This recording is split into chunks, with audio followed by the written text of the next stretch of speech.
Welcome to another edition of Rapid Fire Real Estate. I'm Christian B. here in Burnaby, Vancouver-based real estate agent. And for today's edition, we're going to talk about 6 topics, and we're going to spend a couple of minutes on each.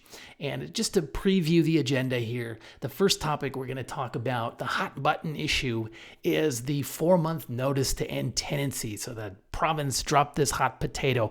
And what can you as a buyer and as a seller do to shorten that time period? Because it's a big monkey wrench for everybody. Second topic is using AI tools to read strata documents. Good idea. Third, we're going to discuss why pre-sales in Vancouver and Burnaby are going to be more expensive going forward. Fourth, losing money in real estate. Not always the happiest topic, but it does happen, and I want to discuss this with you. Fifth, we're going to talk about the capital gains taxes. Why now? Why? Sixth, what is the future of interest rates in 2025? A lot of changes coming about. We just had another rate decrease. We're going to touch on that in a moment. Okay, let's circle back to our first topic.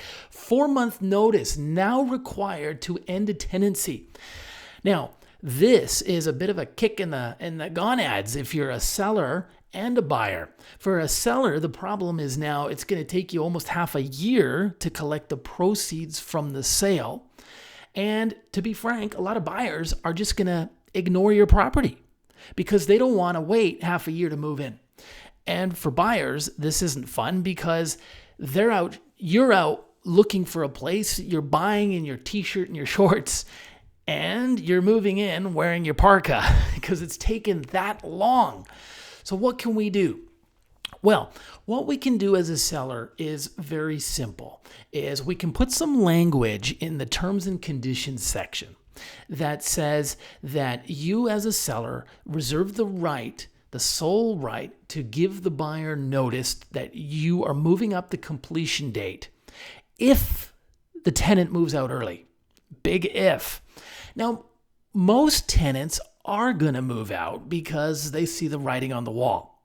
They know you've sold your place. They don't want to hang around until the very last day, 4.5 months from now. They're going to find a place pretty fast. And so you don't want your condo sitting empty. Well, I mean, it could cost you $10,000 in mortgage payments. So this is a quick and easy way to save yourself 3 months of your place sitting empty, costing you $6,000, $7,000, $8,000 or whatever it is. And that way you save that money. And you know what? I bet you the buyer's going to appreciate that too. I know working with buyer clients as well, that they tell me if it's got a tenant, no, next. They don't even want to come and look at it because they don't want to wait 4-5 months to move into the property. So, and again, for a buyer, that's something we can bridge. If I'm representing you, I would ask the seller's agent via phone call, look, are the tenants here open to moving early if there's a done deal?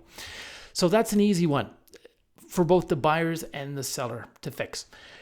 Second topic, using AI. Recently came across a listing where the listing agent had provided an AI-read summary of all the strata documents. I can get why buyers don't want to read through 500 pages of strata documents, and that's why they hire me. This AI tool, I use it as a kind of cross-reference checklist on what I had read through. It was pretty good. I think it's called the Eli report, so it's fairly decent, although it did seem to miss a few things, like it didn't discuss the air conditioning, which to a buyer in 2024 is very important. They want to know, is it possible to install air conditioning on my balcony? It's called a split system. You see them in Japanese hotels all the time, right? You got the condenser sitting on the balcony, and you got the unit sitting inside the wall up above the window. Those units will become more common as our summers get hotter, and now that provinces are pushing stratas to allow these where possible. But remember, if you're a buyer and you're looking, you really can only get these installed if there's a balcony, because you have to put the condenser unit there. Third topic here. Okay, so we've talked recently in my videos about why it's costing so much, why it's taking so what the changes here are going to entail this with the new zoning requirements. And one of the things you will note if you read closely into the changes is that the cities charge developers and builders an amount of money to provide the new unit. So these are called ACCs, or amenity cost contributions. And in essence, in the old days, if a builder were building, they'd go to Burnaby City Hall and they'd work out an agreement and they say, okay, I know we've got to redo the sewers and provide new roads, and here's a contribution to the park. And so the city would say, we're going to need, $300,000 from you. Well, nowadays, with the new provincial legislation, they're going to streamline that. But it's going to add a lot more money. And, it's going to cost the builders a lot more. And I think that the thing we have to remember is if we want housing affordability, we have to make it affordable for builders to build. And let me give you some numbers here. So in Burnaby, if a developer decides to build a high-rise, the cost per unit is going to be $38,000 in these development cost contributions, or sometimes called amenity cost charges, etc., per unit. Now, you might think that's a small number, but to the developer, if you multiply that by 300 units, you're looking at an extra $11 million. So you can see why developers aren't too excited about these additional charges. They also will apply to townhouses, where it'll be $55,000 per unit. And guess what? It gets passed on to you, the final consumer.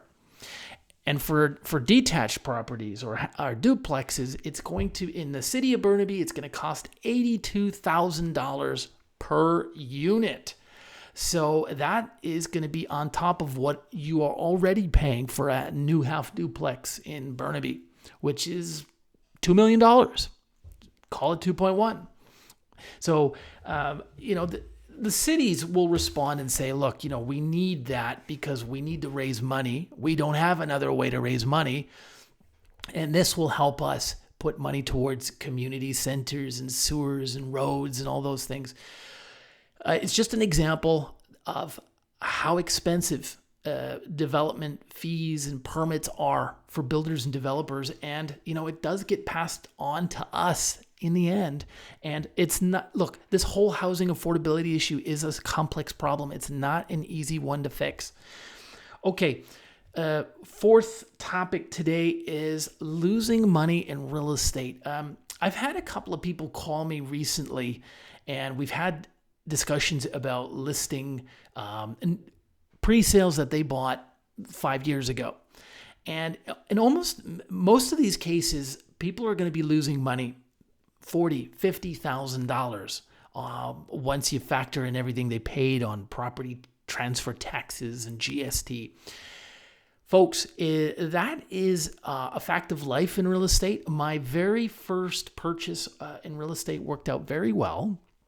Extremely well, but I want to share with you the one that didn't, and that was the second one that I bought. And I bought a unit downtown and enjoyed 4 or 5 years of a very healthy lifestyle. I was close to friends. I was running on the seawall 5-6 days a week, 10, 15 kilometers. I loved it. But at the end of the day, I had bought the unit at the high cycle in 2018, late spring, and what happened was the market slowed down. We had the stress test come into effect, and the market had peaked and it tailed off. And I did a little bit of touch-ups, put in a new bathroom, changed the appliances, and probably put in about $15,000 of my own money. And then when we went to sell it, we ended up selling it, I think, at about $25,000 less than we bought it, plus the fees on legal fees, real estate fees, and what I had put in myself. I probably sold it at a $60,000 loss. Look, it's okay. these things happen. You're not going to win it every single time. You're not going to hit it out of the park every single time. And if that's your situation, look, we've been there. What I can tell you is when you look back at the long history of your life, the long chapter, 40, 50 years from now, you're going to find that real estate's going to do very well for you, but not always. There are going to be times when you're going to lose money. Okay. Moving along, capital gains taxes. Federal government, the Liberal Party in Ottawa, introduced in a very rushed fashion the capital gains taxes. And I think what was the deadline was June 26th of 2024. And a lot of people talked about what it was, but they didn't say why. Why now? And why does this seem so rushed? So a couple of things to keep in mind here is that what do we have coming up next year? A federal election. And what do we know about the current state of the polls? The current federal party doesn't look very good. I mean, they're 20% behind the conservatives in the polls. That's about as far as a gap between the first and second place parties as I can remember in my adult lifetime. That's huge. And I can remember when I was a very young teenager in 1993 when the Tories under Kim Campbell went to the polls and they got hammered. And I think this is one of those cases where the federal Liberals really need to have a great reason to vote for them, a great persuasive reason. And one of the things they can do by having the capital gains tax come in quickly in June of this year was to force a lot of sales, collect the tax revenue, and show better results in next year's budget. So when they do go to the polls in the fall of 2025, they can say, hey guys, look, we're doing a great job, right? Look at where we're cutting back the deficit, the economy is growing, you've got a reason to keep us in government. I understand it's the way politics works. I just want you to understand that that's the reason, I think a big reason for the rushed nature of the introduction of the capital gains tax. Okay, and the sixth topic I wanted to discuss with you is the interest rates. A couple of news articles coming out that all the big banks are expecting the Bank of Canada to cut back on interest rates really quickly. And we talked about one in the Honest Hour edition of our show earlier, where one of my colleagues showed that they're anticipating CIBC and TD are expecting the Bank of Canada to cut back by 175 basis points. That's massive. That's going to have a huge impact because that's going to lower the variable rate back to, I think, sustainable levels. And my suggestion to you, though, if you are looking to buy, is don't wait until those cuts have come all the way down. Because one, you never really know when they've come all the way back down. And the second reason is by the time they have, the market is a gong show. And yeah, sure, you might be saving $700 on your mortgage payments, but you're paying an extra $70,000 for the townhouse. So, if you do the money math on that, you're not going to come out ahead. Sometimes it does help to get out in front of the herd when it's still quiet out there. And it is a quiet market. I would say both pre-sale and the resale markets are very quiet. The first two interest rate cuts that we've had, I have not noticed a big impact. The Real Estate Board of Greater Vancouver is going to be releasing the final sales numbers in the next couple of weeks for July. I'm curious to see what they have to say. I don't think we're going to see too big of a change. But I did go out looking at half duplexes in Burnaby and Vancouver East this last weekend.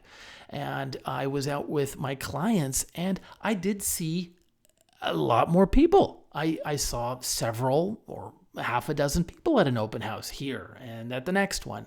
And we hadn't been seeing that in the last 6 weeks. So we'll have to see if that trend continues. I don't know. We'll just have to see. If you've got comments, opinions, I'd love to hear from you. Leave them in the comment section below. if you got comments or questions that are very important to you, feel free to reach out. You'll see my other contact below. Thank you, and we'll see you next time.